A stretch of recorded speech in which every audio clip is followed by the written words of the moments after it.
안녕하세요. 저는 한국 문화와 한국 사람 그리고 한국의 역사를 사랑하는 메이입니다. 오늘은 한국의 전통 난방 방식인 온돌이 한 외국인의 삶을 어떻게 변화시켰는지에 대한 특별한 이야기를 들려드리겠습니다. 캐나다에 사는 건축가 알렉스는 항상 새로운 건축 문화를 탐험하는 것을 좋아했습니다. 그래서 세계 유명한 건축물을 보러 여행을 자주 다니곤 합니다. 그런데 요즘 알렉스의 회사는 원자재 상승에 따라 이익도 줄고 회사 분위기도 안 좋아졌습니다. 새로운 돌파구가 필요한 알렉스는 이런저런 생각이 많습니다. 그런데 회사에서 직원 마리아와 토니가 웃으며 대화하는 것을 보고 알렉스가 대화에 참여합니다. 마리아, 토니 무슨 이야기가 그렇게 재미있어요? 아, 한국 드라마 오징어 게임에 대해 이야기하고 있었어요. 아, 요즘 한국 드라마가 정말 인기를 끌고 있죠? 저는 한국 드라마 매니아입니다. 그 중에서도 건축과 관련된 드라마들이 특히 흥미롭습니다. 예를 들어 도깨비나 미스터 션샤인 같은 작품들이요. 맞아요, 토니. 그런 드라마들을 통해 한국의 전통, 건축과 현대 건축이 어떻게 조화를 이루는지 볼 수 있어서 정말 흥미롭습니다. 아, 그래요? 드라마를 통해서 건축에 대한 영감을 얻을 수도 있겠어요. 알렉스는 사실 한국 문화에 대해 익히 알고 있었어요. 알렉스가 건축가로서 문화 탐방을 할 때 한국을 다녀온 적이 있었기 때문이에요. 그런데 한동안 알렉스는 한국에 대해 잊고 있었어요. 알렉스는 뭔가 결심하듯 말을 이어갔어요. 그래서 말인데, 이번에는 한국의 건축 문화를 직접 탐험해보는 건 어떨까요? 한국은 전통 한옥부터 현대적인 건축물까지 다양한 건축 양식을 갖추고 있잖아요. 정말 좋은 아이디어예요, 알렉스. 한국의 건축 문화를 직접 경험하면 많은 영감을 얻을 수 있을 것 같아요. 그럼 어떤 장소들을 방문할 계획이신가요? 우선 서울의 경복궁을 방문하고 싶습니다. 조선시대의 대표적인 궁궐로 전통 한국 건축의 정수를 보여주죠. 그리고 창덕궁과 그 후원도 빼놓을 수 없겠네요. 자연과 조화로운 궁궐로 유명하잖아요. 정말 멋진 선택이에요. 그 외에도 종묘나 한옥마을도 방문하면 좋을 것 같아요. 전통 건축의 아름다움을 직접 느낄 수 있을 거예요. 맞아요, 마리아.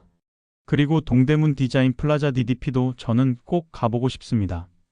자하 하디드가 설계한 현대적인 건축물로 한국의 현대 건축을 대표하는 랜드마크잖아요. 정말 기대돼요. 그럼 여행 일정을 어떻게 잡을까요? 우선 대한민국 건축문화제가 11월 26일부터 30일까지 수원 컨벤션 센터에서 열린다고 하니 그 기간에 맞춰 방문하면 좋을 것 같습니다. 그럼 그 기간에 맞춰 항공편과 숙박을 예약하고 각 장소들의 개방 시간과 투어 일정을 확인해 보는 게 좋겠네요. 네, 그렇게 준비해 봅시다. 한국의 건축 문화를 직접 경험하며 많은 영감을 얻을 수 있을 것 같아요. 정말 기대돼요, 알렉스. 우리 팀이 함께하는 멋진 여행이 될 것 같아요. 그럼 여행 준비를 시작해 봅시다. 한국에 도착한 일행은 가장 먼저 경복궁에 도착했습니다. 여러분, 이곳은 조선시대의 대표적인 궁궐인 경복궁입니다. 근정전은 왕이 공식 업무를 보던 곳으로 한국 전통 건축의 정수를 보여줍니다. 정말 인상적이에요. 이 건물의 지붕은 타포집 양식으로 기둥 위와 기둥 사이에 공포를 설치하여 지붕을 지탱하죠. 이러한 구조는 건물의 안정성을 높이고 아름다운 곡선을 만들어냅니다. 그렇군요. 캐나다는 건축 재료로 광활한 산림 자원을 활용하여 주로 통나무와 목재를 사용한 것과 차이가 있네요. 맞아요. 한국은 목재를 기본으로 하되 흙과 기와 등 자연 재료를 함께 사용했습니다. 특히 지붕에는 기와를 얹어 내구성을 높였으며 벽체는 흙과 나무를 조합하여 단열과 통풍을 고려한 구조를 취했습니다. 그럼 이곳의 건축이 캐나다의 건축과 어떻게 다른지 비교해 볼까요? 좋아요. 캐나다의 지붕 형태는 눈이 많이 내리는 기후 특성상 급경사의 박공지붕을 채택하여 눈이 쉽게 미끄러져 내려가도록 설계되었습니다. 한국의 지붕 형태는 완만한 경사의 기와 지붕을 사용하였으며 지붕의 모양에 따라 맞배 지붕, 팔짝 지붕, 우진각 지붕 등 다양한 형태로 되어 있네요. 한국의 건축은 자연과의 조화를 중시하며 배산임수의 원칙을 따릅니다. 이러한 배치는 건물의 안정성과 아름다움을 동시에 추구한 결과입니다. 그렇군요. 한국의 건축은 자연과의 조화를 중요시하며 배산임수의 원칙을 따르는군요. 이러한 배치는 건물의 안정성과 아름다움을 동시에 추구한 결과입니다. 멋져요. 이번 여행이 저에겐 선물이에요. 캐나다와 한국의 전통 건축은 각 지역의 자연환경과 생활 방식에 따라 독특하게 발전해 왔으며 이러한 차이점은 두 나라의 문화와 역사를 반영하고 있습니다. 정말 기뻐요. 우리가 이렇게 함께 여행하며 일도 할 수 있다니 감사합니다. 그럼 경복궁의 다른 부분들도 함께 살펴보며 한국 건축의 아름다움을 더 알아봅시다. 다음 장소로 이동한 곳은 창덕궁입니다. 이제 창덕궁의 후원에 들어왔습니다. 이곳은 조선시대 왕족의 휴식처이자 정원으로 자연과의 조화를 중시한 한국 전통 건축의 정수를 보여줍니다. 정말 아름다워요. 이곳의 건축은 자연 지형을 그대로 살려서 건물을 배치한 점이 인상적이에요. 이는 한국 전통 건축에서 자연과의 조화를 중요시하는 특징을 잘 보여줍니다. 맞아요. 캐나다의 전통 건축은 주로 목재를 사용하고 지붕은 경사가 급한 편이죠. 하지만 한국의 건축은 자연 지형을 그대로 살려서 건물을 배치하고 자연과의 조화를 중시하는 점이 다릅니다. 그렇습니다. 창덕궁 후원은 자연과 건축이 하나로 어우러진 공간으로 한국 전통 건축의 독특한 아름다움을 잘 보여줍니다. 그리고 유네스코 세계문화유산으로 지정된 창덕궁은 자연과 조화로운 궁궐로 유명합니다. 특히 비밀의 정원으로 알려진 후원은 자연과 인공의 조화로운 배치로 유명하다고 해요. 이곳의 건축은 일본과 중국의 건축과는 또 다른 매력이 있어요. 자연과의 조화를 중시하는 한국 전통 건축의 특성이 잘 드러나죠. 맞아요. 이러한 건축을 통해 한국의 역사와 문화를 깊이 이해할 수 있을 것 같아요. 여행하면서 생각이 풍성해지는 것 같아요. 그럼 후원의 다른 부분들도 함께 살펴보며 한국 건축의 아름다움을 더 알아봅시다. 다음으로 이동한 곳은 종묘입니다. 지금 우리는 조선시대의 왕과 왕비의 위패를 모신 종묘에 와 있습니다. 이곳은 유네스코 세계문화유산으로 등재되어 있으며 한국 전통 건축의 정수를 보여주는 곳입니다. 인상적이에요. 이 건물은 단순하면서도 장엄한 느낌을 주네요. 특히 기둥과 지붕의 비례가 아름다워요. 맞아요. 이곳의 건축은 유교의 검소한 기품을 반영하여 화려함보다는 단순함과 균형을 강조한 점이 인상적입니다. 그렇습니다. 종묘의 정전은 동시대의 단일 목조 건축물로는 세계에서 가장 큰 규모를 자랑합니다. 이러한 규모와 구조는 당시 건축 기술의 정수를 보여줍니다. 캐나다의 전통 건축과는 확연하게 차이가 있네요. 정말 흥미롭네요. 이곳의 건축을 통해 한국의 역사와 문화를 깊이 이해할 수 있을 것 같아요. 맞아요. 이러한 건축물들을 통해 한국의 전통과 현대를 아우르는 다양한 건축 문화를 직접 경험할 수 있을 것입니다. 많은 것을 보고 배우는 시간이라 너무 기뻐요. 그럼 종묘의 다른 부분들도 함께 살펴보며 한국 건축의 아름다움을 더 알아봅시다. 알렉스, 마리아, 토니는 한국의 현대 건축 양식을 탐구하기 위해 이동했습니다. 그들은 동대문 디자인 플라자 DDP를 방문하여 그 독특한 디자인과 건축적 특징에 대해 대화를 나누고 있습니다.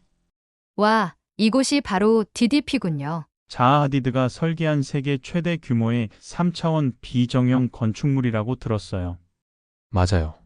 외관이 정말 독특하네요. 곡선과 곡면이 어우러져 마치 미래 도시의 한 장면 같아요. 이 건축물은 45,133장의 각기 다른 외장 패널로 구성되어 있다고 합니다. 각 패널이 모두 다른 형태라니 시공 과정이 매우 복잡했을 것 같아요. 그렇죠. 기존의 2D 도면 설계 방식으로는 구현이 어려워서 3차원 입체 설계 방식인 BIM-BUILDING 인포메이션 마덜링을 도입했다고 합니다. 이러한 첨단 기술 덕분에 이러한 독특한 형태의 건축물이 가능했겠죠. 내부 공간도 궁금하네요. DDP는 아트홀, 뮤지엄, 디자인랩 등 다양한 시설로 구성되어 있다고 들었어요. 각 공간이 어떻게 디자인되었는지 살펴보고 싶어요. 또한 DDP는 동대문 지역의 역사적, 문화적 배경을 반영하여 설계되었다고 합니다. 과거와 미래가 조화를 이루는 공간이라니 건축가로서 많은 영감을 받을 수 있을 것 같아요. 맞아요. 우리도 이번 방문을 통해 이러한 혁신적인 디자인과 기술을 배워서 앞으로의 프로젝트에 적용해 보면 좋겠어요. 그럼 내부 투어를 시작해 볼까요? DDP에서는 건축 투어 프로그램도 운영하고 있다고 하니 참여해 보면 좋을 것 같아요. 좋은 생각이에요. 투어를 통해 더 깊이 있는 정보를 얻을 수 있을 거예요. 세 사람은 DDP의 건축 투어 프로그램에 참여하여 자하 하디드의 독특한 디자인 철학과 DDP의 건축적 특징을 직접 체험하며 많은 영감을 받았습니다. 다음은 전주로 이동하기 위해 전철을 타고 용산역으로 이동했어요. 지하철 요금이 캐나다에 비해 저렴한 것도 마음에 들었지만 캐나다는 도시마다 요금 체계도 다르고 각 지역별로 교통카드 시스템이 다른데 한국은 통합되어 있다는 점에 감탄했습니다. 용산역에서 KTX를 타고 1시간 40분 후에 전주역에 도착했습니다. 전주역에서 택시를 타고 한옥마을에 도착했습니다. 한국의 KTX를 타고 모두는 또 한 번 놀랐습니다. 청결하고 조용한 기차와 정확한 시간에 기차가 도착하고 도착지에 예정된 시간에 도착하는 것을 보고 한국의 대중교통 시스템에 감동했습니다. 이곳이 한옥마을이군요. 사실 저도 이곳은 처음입니다. 이곳은 전통 한옥의 아름다움을 그대로 간직한 곳으로 한국 전통 건축의 정수를 경험할 수 있는 장소라고 해서 저는 이곳에 우리가 함께하게 되어 너무 기쁩니다. 멋져요. 이곳의 건축은 자연과의 조화를 중시하며 기와 지붕과 나무 기둥이 어우러져 아름다운 선을 만들어내네요. 마리아, 이곳의 마당은 가족과 이웃이 함께 모여 소통하는 공간으로 활용되죠. 이는 한국 전통 문화에서 공동체의 중요성을 강조하는 부분이네요. 맞아요. 한옥의 온돌은 바닥을 따뜻하게 해주는 난방 시스템으로 겨울철에 매우 효과적이라고 합니다. 이는 캐나다의 난방 시스템과는 또 다른 매력이 있다고 들었어요. 무척 궁금해요. 한옥의 온돌은 바닥을 따뜻하게 해주는 난방 시스템으로 겨울철에 매우 효과적이라고 알려져 있습니다. 이곳의 건축은 일본과 중국의 건축과는 또 다른 매력이 있어요.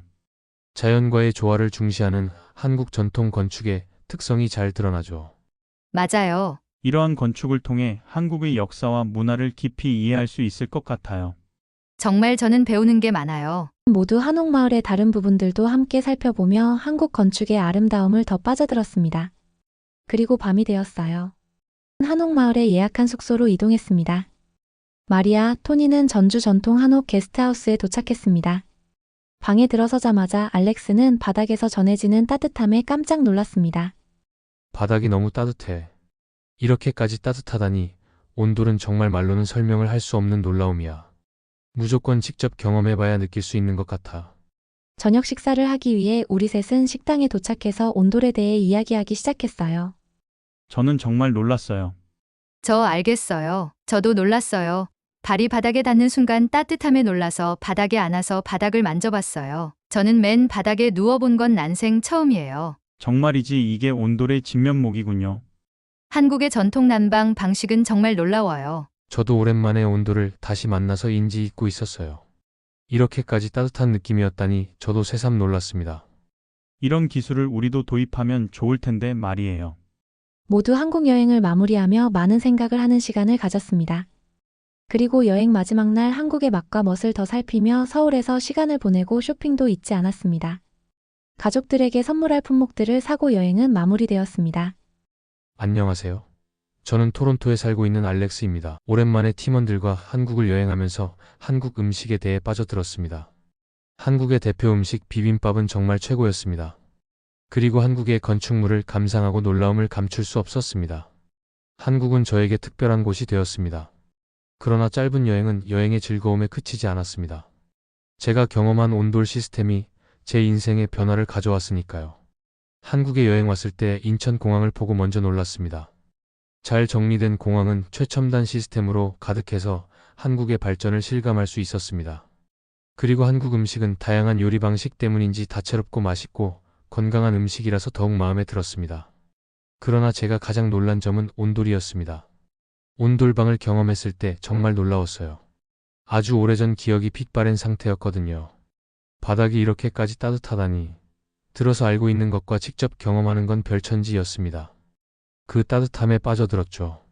한국의 멋있는 건축물을 감상하다가 보면 아침 일찍 밖에 나가서 밤늦게까지 돌아다녔어요. 그리고 밤에 숙소에 들어왔는데 방 안 공기뿐 아니라 발바닥에서 온기가 느껴졌어요. 바닥의 따뜻함이 몸을 감싸면서 마음까지 따뜻해지는 느낌이었죠.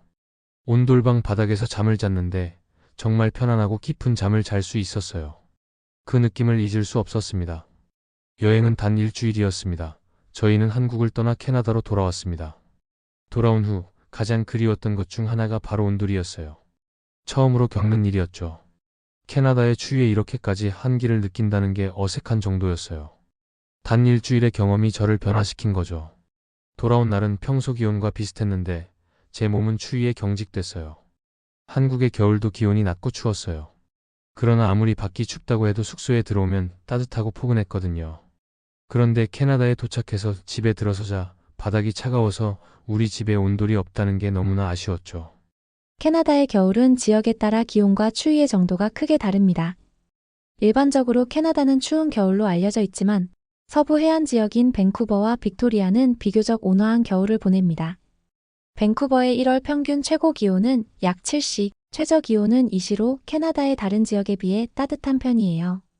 빅토리아는 1월 평균 최고 기온이 8시, 최저 기온이 5시로 더욱 온화합니다. 다만 이들 지역은 겨울철에 비가 자주 내리는 특징이 있습니다.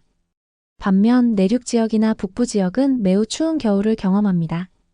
예를 들어 매니토바 주의 위니펙은 1월 평균 기온이 마이너스 16시 정도로 한파 경보가 발령되기도 합니다. 이러한 지역에서는 체감 온도가 마이너스 40시 이하로 내려가는 경우도 있어 주민들은 두꺼운 옷을 겹쳐 입고 외출을 최소화하는 등 추위에 대비한 생활을 합니다. 캐나다인들은 대부분 이러한 기후에 익숙하며 겨울 스포츠나 야외 활동을 즐기는 등 추운 날씨를 적극적으로 활용합니다. 그러나 극한의 추위에서는 동상이나 저체온증의 위험이 있으므로 적절한 방한 장비를 착용하고 안전에 유의하는 것이 중요하죠. 현재 제가 살고 있는 토론토의 날씨를 살펴보면 약한 눈이 내리고 있으며 기온은 마이너스 7시입니다. 이번 주는 대체로 흐리고 추운 날씨가 예상되며 가벼운 눈이 간헐적으로 내릴 것으로 보입니다. 온돌에 대해 많은 생각을 했지만 사업적으로 무작정 도전을 할 수는 없었어요. 그래서 저는 가족들에게 온돌에 대해 이야기했어요. 처음에는 모두들 바닥이 따뜻하다고 하며 의아해했죠. 특히 아버지는 그런 걸 왜 설치해야 하냐며 반대하셨어요. 하지만 저는 포기하지 않고 온돌의 장점을 하나씩 설명했어요. 온돌은 단순히 바닥을 따뜻하게 하는 것뿐만 아니라 건강에도 좋아요. 특히 허리와 관절에 무리가 가지 않도록 도와주고 집 전체를 골고루 따뜻하게 해주죠. 그리고 가족들이 함께 모여 앉을 수 있는 공간을 만들어 주어 가족 간의 유대감을 더욱 돈독하게 해준답니다. 결국 가족들은 제 의견을 이해해 주셨고 온돌을 설치하기로 결정했어요. 하지만 여기서 끝이 아니었죠. 온돌을 설치하기까지의 과정은 생각보다 복잡했어요. 한국에서 경험은 제 인생에 큰 변화를 가져다 주었어요. 그러나 온돌을 설치하기로 결심했지만 이 과정이 생각보다 쉽지 않았답니다. 문제는 캐나다에서는 온돌이 흔하지 않다는 거예요. 그래서 먼저 온돌이 무엇인지, 어떻게 설치하는지에 대해 알아보기 시작했어요. 일하면서 알게 된 한국에 있는 친구에게 전화를 걸어 온돌에 좀 더 자세히 물어봤어요. 친구는 온돌이 바닥 아래에 설치된 파이프를 통해 온수를 순환시켜 바닥을 데우는 시스템이라고 설명해줬죠. 그런데 캐나다에서는 온돌을 전문으로 설치하는 업체가 거의 없더라고요. 그래서 일반적인 바닥 난방 시스템 업체에 문의를 해보기로 했어요. 업체에 전화를 걸어 설명을 했더니 그들은 레이디언트 히팅이라는 시스템을 추천해줬어요. 이 시스템은 온돌과 비슷하게 바닥 아래에 파이프를 설치해 따뜻한 물을 순환시키는 방식이었죠. 업체 직원이 집에 방문해 견적을 내줬어요. 하지만 생각보다 비용이 많이 들었죠. 특히 기존 바닥을 뜯고 파이프를 설치해야 하니 공사 비용이 만만치 않았어요. 가족들에게 온돌 설치에 대해 논의했어요. 처음에는 모두들 비용과 공사 기간을 걱정했죠. 특히 아버지는 이미 난방 시스템이 있는데 비용과 공사 기간 때문에 또 한 번 더 걱정하셨어요. 저는 온돌을 저 혼자만 경험한 것이 아쉽고 사랑하는 가족들에게 추운 겨울에 집에서 느낄 수 있는 따뜻하고 포근한 공간을 만들어주고 싶어서 끈질기게 설득했어요. 결국 가족들은 제 의견을 이해해 주셨고 온돌 설치가 진행되었어요. 공사는 약 2주 정도 걸렸어요. 바닥을 뜯고 파이프를 설치하고 다시 마감을 하는 과정이었죠. 공사 기간 동안 집안이 어수선했지만 결과를 생각하며 견뎌냈어요. 공사 중간중간 문제도 생겼어요. 파이프가 제대로 연결되지 않아 수정이 필요했고 예상보다 비용이 더 들기도 했죠. 하지만 업체 직원들이 잘 해결해줬어요. 드디어 온돌 설치가 완료되었어요. 첫날 온돌을 켜고 바닥이 따뜻해지는 것을 느꼈을 때의 기분은 정말 말로 표현할 수 없었어요. 가족들도 모두 만족하셨어요. 특히 반대가 심했던 아버지는 집안의 따뜻한 공기에 놀라움을 감추지 못했어요. 이제 겨울이 두렵지 않다며 좋아하는 게 전해졌어요. 아버지는 방바닥에 이렇게 따뜻할 수 있냐며 연신 웃으셨죠. 이제 우리 가족은 추운 겨울에도 따뜻한 바닥에서 편안하게 시간을 보낼 수 있게 되었어요. 온돌을 설치한 후 제 생활은 많이 달라졌어요. 예전에는 추운 날씨에 몸이 쉽게 뭉쳤는데 이제는 온돌의 따뜻함 덕분에 몸이 훨씬 편안해졌어요. 그리고 가족들과 함께하는 시간도 더 많아졌죠. 그리고 저는 회사에서 회의를 진행했어요. 소규모 프로젝트로 저희 팀이 온돌 사업을 추진해 보기로 한 거죠. 함께 한국 여행을 한 토니와 마리아도 찬성하며 우리 팀은 새로운 도전을 하게 되었습니다. 한국에서의 경험은 저에게 정말 큰 선물이었어요. 온돌은 단순히 바닥을 따뜻하게 하는 시스템이 아니라 가족 간의 유대감을 더욱 돈독하게 해주고 건강한 삶을 살 수 있도록 도와주는 소중한 문화예요. 그리고 회사에서도 새로운 도전을 할 수 있게 되었습니다. 여러분도 한 번쯤 온돌을 경험해 보시길 추천해요. 그리고 만약 기회가 된다면 집에 온돌을 설치해 보는 것도 좋을 거예요. 저처럼 온돌의 따뜻함에 빠져들지도 모르니까요. 오늘의 사연은 여기까지입니다. 최근 코로나와 독감이 동시에 유행하고 있어 건강관리에 더욱 신경 쓰셔야 하는 시기입니다. 저도 최근 목이 아파서 병원에 갔더니 독감으로 확인되어 며칠 동안 집에만 있어야 했습니다.